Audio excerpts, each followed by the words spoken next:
రామ్ గోపాల్ వర్మ ఒక ట్వీట్ చేశాడండి. ఏమిటంటే జగన్ గారి మీద ఇంత దుశ్చర్య జరిగితే సినిమా ఇండస్ట్రీ వారు ఎవరో కూడా ఖండించలేదు అని. It is despicable the not a single one from the film industry condemned stone attack అని జగన్. స్టోన్ అటాక్ అట, సింగిల్ స్టోన్ అటాక్ అంటే. రామ్ గోపాల్ వర్మకి ఈ భూ ప్రపంచంలో ఒక రాజకీయ నాయకుడి మీద జరిగినటువంటి అసాసినేషన్ అటెంప్ట్గా ఈ చిన్న గులకరాయి విసిరేయడం కనిపించిందండి. ఇతని రియాలిటీ ఏ విధంగా డిస్టార్ట్ అయిందో దీన్ని బట్టి అర్థం చేసుకోవచ్చు. సినిమా ఇండస్ట్రీ వాళ్ళు ఎందుకు ఖండించలేదు అంటే ఇది హత్యాయత్నం అని ఎవడో అనుకోవడం లేదు కాబట్టి, నెంబర్ 1. నెంబర్ 2, ఎవడో ఆకతాయి చిన్న రాయి విసిరితే దాన్ని హత్యాయత్నం కింద ప్రొజెక్ట్ చేసుకోవాలి, ఆ విధంగా ప్రచారం చేసుకోవాలి, ఫేక్ ప్రాపగండా చేయాలి, అపోజిషన్ లీడర్స్ని తిట్టాలి అని ఎప్పుడైతే జగన్మోహన్ రెడ్డి అనుకున్నారో అప్పుడు సహజంగానే బయట ఉన్న వాళ్ళు ఎవరు కూడా ఖండించలేక, ఎప్పుడైతే మీరు అందులో రాజకీయాలు చొప్పించారో అప్పుడు ఎవరో ఖండించరు. చంద్రబాబు నాయుడు గారి మీద 2003లో నక్సలైట్లు నిజంగా అసాసినేషన్ అటెంప్ట్ చేశారు, హత్యాయత్నం చేశారు. చిన్న రాయి విసరటం కాదు అది. 9 క్లేమోర్ మైన్స్ పెట్టారు. వాటి యొక్క బ్లాస్ట్ తీవ్రత ఎంతగా ఉండిందంటే బుల్లెట్ ప్రూఫ్ అంబాసిడర్ కారు ఎందులోనైతే ప్రయాణిస్తున్నాడో చంద్రబాబు నాయుడు గారు, ఆయన వెనకున్న కారు, ఈ రెండు కూడా 20 మీటర్ల దూరంలో పడిపోయినాయండి ఎగిరి గాలిలో. అది అంత పవర్ఫుల్ బ్లాస్ట్ అది 2003లో జరిగింది. అది నిజమైన హత్యాయత్నం, అది అసాసినేషన్ అటెంప్ట్ అంటే. దాని వెనక కుట్ర ఉంటాయి, దాని వెనక పథకాలు రచించడం ఉంటుంది, అవన్నీ ఉన్నాయి, అందరికీ తెలుసు. రామ్ గోపాల్ వర్మ అప్పుడు ఖండించినట్టుగా నాకైతే గుర్తులేదు. 100% ఈయన ఖండించలేదు. 2003లోనే పెద్ద డైరెక్టర్ అండి రామ్ గోపాల్ వర్మ. అప్పుడు ఆయన సొంత పనుల్లో బిజీగా ఉన్నాడు.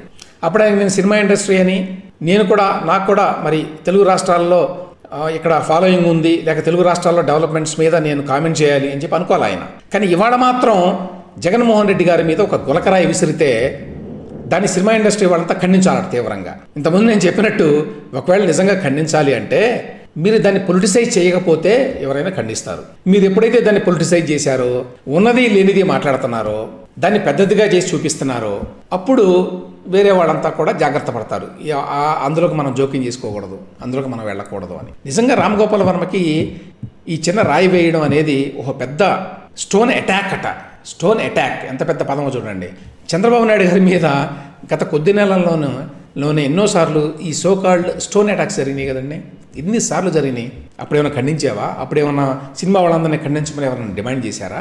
చాలామంది మీద జరిగినాయి, అవి చాలా తీవ్రంగా జరిగినాయి. ఇంకా ఇప్పుడు జరిగింది లోన్ ఇన్సిడెంట్, అది చాలా చిన్నది యాక్చువల్గా కంపారిటివ్గా. అంటే ప్రపోర్షన్ అనేది ఏమీ లేదా అంటే రామ్ గోపాల్ వర్మకి సెన్స్ ఆఫ్ ప్రపోర్షన్ అనేది కోల్పోయి అతను చాలా కాలం అయిందండి. అతను ప్రస్తుతం ఏంటంటే he is I think clearly sponsored by YSRCP. కొంచెం తెలివితేటలు ఉన్నాయి కాబట్టి ఆ తెలివితేటలను ఉపయోగించి అతను ఒక బేరంగా దుర్చుకొని మాట్లాడుతున్నాడు. అది క్లియర్గా తెలుస్తోంది.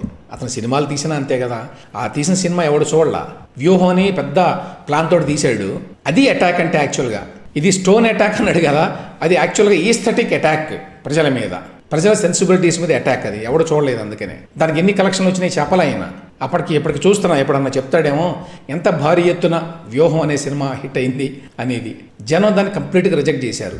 ఏది అధికార పార్టీ అన్న ఉన్నా దాన్ని తీసుకెళ్ళి అదేంటి ఆ ఫైబర్ నెట్లో చంద్రబాబు నాయుడు గారు పెట్టిన ఫైబర్ నెట్లో పెట్టి అందరికి ఉచితంగా చూపిద్దామని ప్రయత్నించినా, ఇన్ని చేసినా కూడా అది కాల. సినిమా థియేటర్లన్నీ మన చేతుల్లో ఉన్నాయి, అయినా కాల. కాబట్టి జనం ఖండించాలన్నా ప్రేమించాలన్నా వాళ్ళకి ఇష్టమైనప్పుడు చేస్తారు.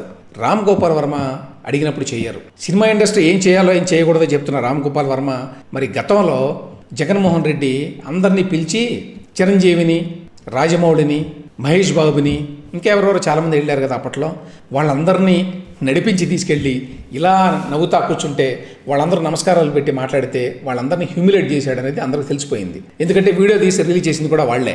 ఆ విధంగా తెలిసింది అందరికీ, అవమానించారు వీళ్ళని అని, కావాలని ఉద్దేశపూర్వకంగా. మీరంతా నాకంటే తక్కువ, అక్కడ కూర్చోండి మీరని. అప్పుడు మరి సినిమా ఇండస్ట్రీ వాళ్ళు ఎవరు ఖండించలేదు, రామ్ గోపాల్ వర్మ ఖండించలేదు. కాబట్టి సినిమా వాళ్ళని ఈ సోకాల్డ్ గులకరాయి దాడి మీద ఖండించాలి అని చెప్పి రామ్ గోపాల్ వర్మ డిమాండ్ చేయటం పెద్ద జోక్ అండి అది.